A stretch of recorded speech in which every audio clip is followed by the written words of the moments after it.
आज स्वागत करता हूं आपका फिर से एक बार अपने YouTube चैनल पर। तो आज की वीडियो में हम डिस्कस करने वाले हैं ज्योमेट्री। ज्योमेट्री है क्या, ज्योमेट्री में कॉन्सेप्ट्स क्या क्या हैं, पूरी ज्योमेट्री के कॉन्सेप्ट्स हैं आज जो हम डिस्कस करेंगे। वो थोड़े से कॉन्सेप्ट आज करेंगे, थोड़े से कॉन्सेप्ट अगली वीडियो में डिस्कस करेंगे। तो गाइस पहले स्टार्ट करते हैं हम सबसे पहले बिल्कुल बेसिक ऑफ द ज्योमेट्री। तो ज्योमेट्री में होता क्या है, कैसे कैसे ज्योमेट्री के बारे में डिस्कस करेंगे। सबसे पहले स्टार्ट करते हैं पहला कॉन्सेप्ट, क्या है ज्योमेट्री का कॉन्सेप्ट। सबसे पहला ज्योमेट्री का मतलब है फिगर्स।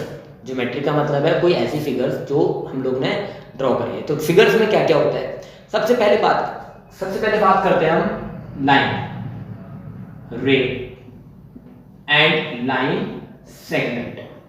सबसे पहली चीज यही समझ लेते हैं कि एक्चुअली ये क्या है, लाइन क्या होती है और रे क्या होती है और लाइन सेगमेंट क्या होता है। तो गाइस पहले पढ़ते हैं लाइन के बारे में। लाइन क्या है, लाइन क्या होती है, जो स्ट्रेट होता है, लेकिन क्या होता है इसको बोथ एंड पर हम कितना भी एक्सटेंड कर सकते हैं। लाइन का कोई भी एंड पॉइंट नहीं होता, दैट कैन बी स्ट्रेच्ड और इंक्रीज बोथ एंड्स, जिसके दोनों एंड्स को बढ़ाया जा सकता है, वो लाइन कहलाती है। ठीक है, लाइन समझ में आ गया। फिर बात करते हैं रे की। रे क्या होता है, जिसका एक एंड पॉइंट होता है, यानी वो कहीं से स्टार्ट हो रही है लेकिन एंड कहाँ होगी आपको ये नहीं पता। एग्जाम्पल लेते हैं हम टॉर्च का, या आपने सबने वो क्या होता है लेजर लाइट होती है ना, सबने चलाई होगी, बहुत मस्ती करते हैं उससे हम लोग। तो वो लेजर लाइट जब हम देखते हैं तो क्या पीछे की तरफ भी आती है। अगर मैं आगे एक सिंगल वाली मान लो एक टॉर्च है, टॉर्च मैंने फ्लैश बटन दबाया तो टॉर्च जाएगी सीधा आगे की तरफ जाएगी, क्या पीछे भी आएगी? नहीं ना। तो वो क्या कहलाएगी, रे। रे मतलब एक हिंदी में कहते हैं किरण। तो क्या होगा, रे क्या है, जो एक की तरफ जाती है। किरण तुम सिर्फ मेरी हो, तो ये कहता है एक की तरफ जाऊंगी मैं। रे कहते हैं, किरण कहते हैं मैं एक की तरफ जाऊंगी, दूसरे के पास नहीं जाऊंगी। समझ में आया ना, रे क्लियर होगा।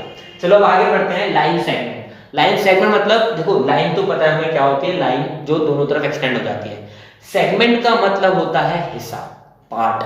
तो इस लाइन का एक हिस्सा जो मुझे एग्जैक्टली पता है कितने सेंटीमीटर कितने मीटर या जो भी डिस्टेंस नहीं पता है मेरे को, लेकिन एक्चुअल पता है कि इतना ही है, ना इधर बढ़ सकता ना इधर बढ़ सकता। तो सेगमेंट मतलब पार्ट। तो लाइन सेगमेंट मतलब हो गया जिसके दोनों एंड पॉइंट्स होते हैं, ना उधर बढ़ सकता है ना ही इधर। लाइक एग्जांपल लेते हैं, आपका जो स्केल है वो लाइन सेगमेंट का एग्जांपल हो गया, या मेरा जो मार्कर है वो बढ़ सकता है क्या, इसे इंक्रीज करता हूँ, हाँ बढ़ जा, नहीं बढ़ रहा, यानी ये क्या है, लाइन सेगमेंट। तो बहुत हलवा सा है गाइस, सिंपल सी बात। ज्योमेट्री पे फोकस करते हैं, आपके लिए ज्योमेट्री इजी करने वाला। हमने एक लाइन पढ़ी, अब हम पेयर ऑफ लाइन की बात करते हैं। पेयर ऑफ लाइन के बाद ही हमारे को एक और चीज समझ में आ जाएगी है क्या।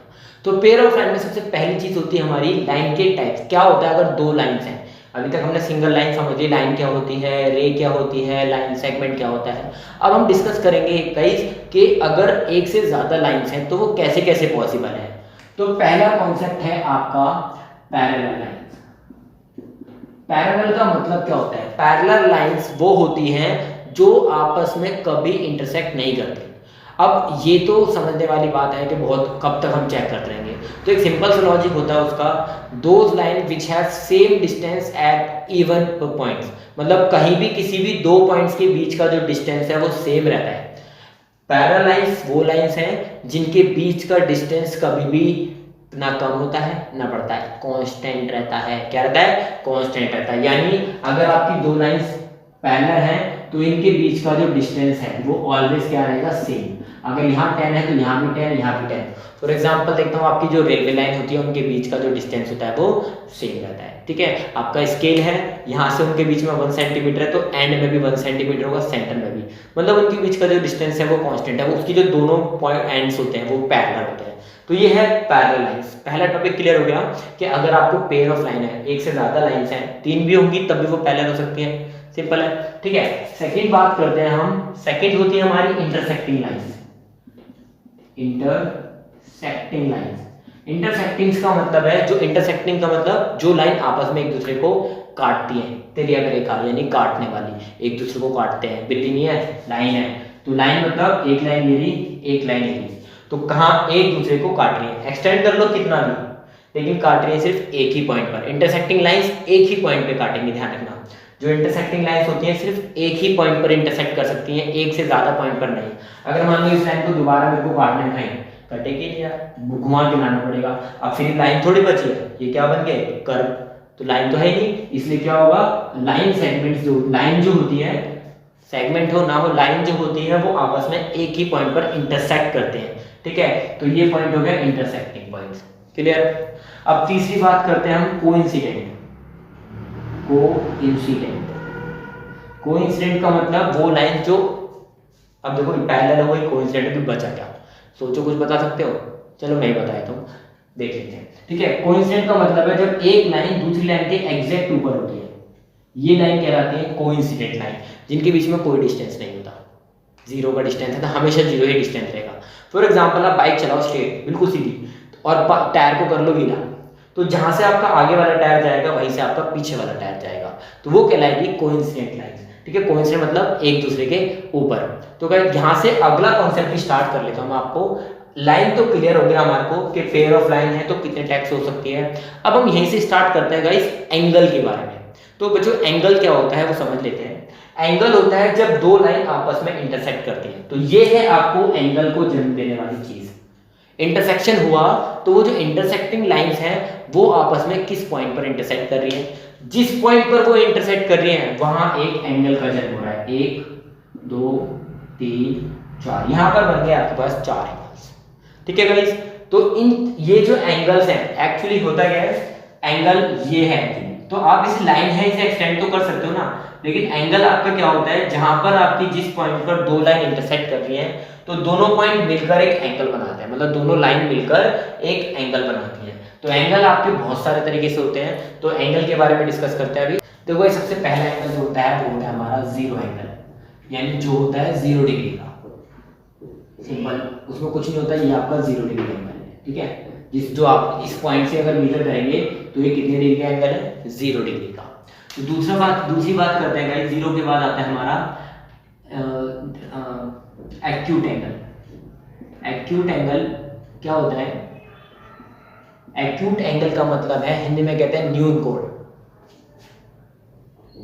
क्या होता है एक्यूट एंगल, एक्यूट मतलब कम, छोटा, न्यून मतलब छोटा, किससे छोटा, राइट एंगल से, मतलब ये राइट एंगल है, ठीक है, 90 डिग्री का, ये इंक्लूड नहीं होगा, इससे छोटे जितने भी एंगल्स हैं, चाहे वो आपका 1 डिग्री हो या फिर 89 डिग्री हो, इनके बीच में 1 से लेकर 89 तक कितने भी एंगल्स हो वो सारे क्या कहलाते हैं, एक्यूट एंगल्स। 90 डिग्री का एक्यूट एंगल नहीं होता, ठीक है। फिर बात करते हैं थर्ड हमारा आता है राइट एंगल। राइट एंगल यानी हिंदी में कहते हैं समकोण। क्या होता है समकोण, यानी राइट एंगल।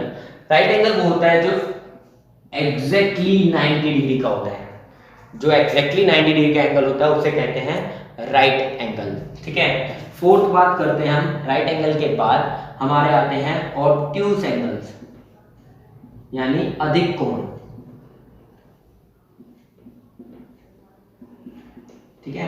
तो क्या होते हैं अधिक कोण यानी obtuse angle. Obtuse angles are those angle which are, देखो राइट एंगल से स्टार्ट होते हैं, ये हमारा राइट एंगल है, और इससे बड़े लेकिन 180 से छोटे।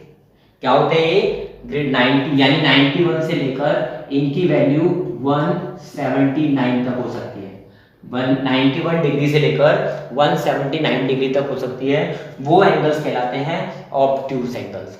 फिर हमारा फिफ्थ आता है स्ट्रेट एंगल, नाम से पता चल गया होगा।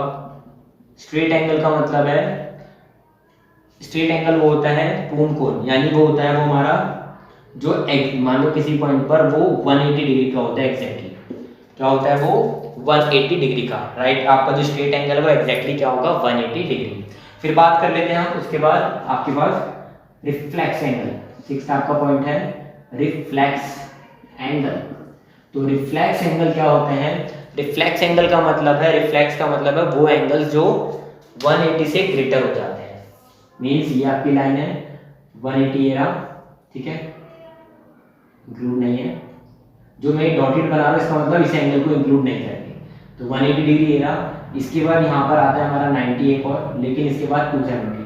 तो यहाँ से लेकर यहाँ तक यानी 180 से लेकर 360 से पहले तक वो एंगल कहलाते हैं रिफ्लेक्स एंगल, यानी इनकी वैल्यू क्या होती है 181 डिग्री से स्टार्ट होते हैं और दे कैन बी 359। तो वो एंगल कहां तक होते हैं? 359 डिग्री तक। यानी रिफ्लेक्स एंगल्स क्या होते हैं? 181 से 359। अब इनको निकालने का तरीका क्या होता है? रिफ्लेक्स एंगल देखो एक्चुअली क्या है, एक एंगल की इमेज है। जैसे आपका एक एंगल ये रहा, चलिए सेटअप कर लेते हैं। एक एंगल आपका ये रहा, ये आपका एंगल है कोई भी, तो इसका रिफ्लेक्स क्या होगा? ये पीछे वाला पार्ट, तो ये एंगल रिफ्लेक्स कहलाएगा। क्या कहलाएगा? ये रिफ्लेक्स एंगल। ठीक है, क्लियर हो गया रिफ्लेक्स एंगल क्या होता है। अब हम बात करते हैं रिफ्लेक्स एंगल के बाद हमारा लास्ट कंप्लीट एंगल। सेवंथ आपका होता है कंप्लीट एंगल। तो गाइस कंप्लीट एंगल क्या होता है? जो कंप्लीट 360 डिग्री का होता है, और इसके ये कुछ ऐसा ही होता है। यानी ये तो 0 डिग्री है, लेकिन कंप्लीट एंगल भी ये कंप्लीट रिवॉल्यूशन के बाद 360, यानी एक सर्कल बन जाता है। तो जो हमारा एक कंप्लीट सर्कल है वो 360 डिग्री का होता है। तो ये भी आपको याद रखना है, सर्कल कितने डिग्री का होता है? 360 डिग्री का। तो one complete revolution is a complete angle. तो ये क्लियर हो गया होगा आपको डिग्री में हमारे एंगल कितने तरीके के होते हैं। तो बाकी हम लोग डिस्कस करेंगे ज्योमेट्री के बारे में नेक्स्ट वीडियो में। तो आज की वीडियो के लिए इतना ही गाइस। तो लाइक करना, सब्सक्राइब करना मत भूलना, और अगर पसंद आए, आपको लगता है आपके दोस्तों के लिए बेनिफिट है, तो शेयर जरूर करना।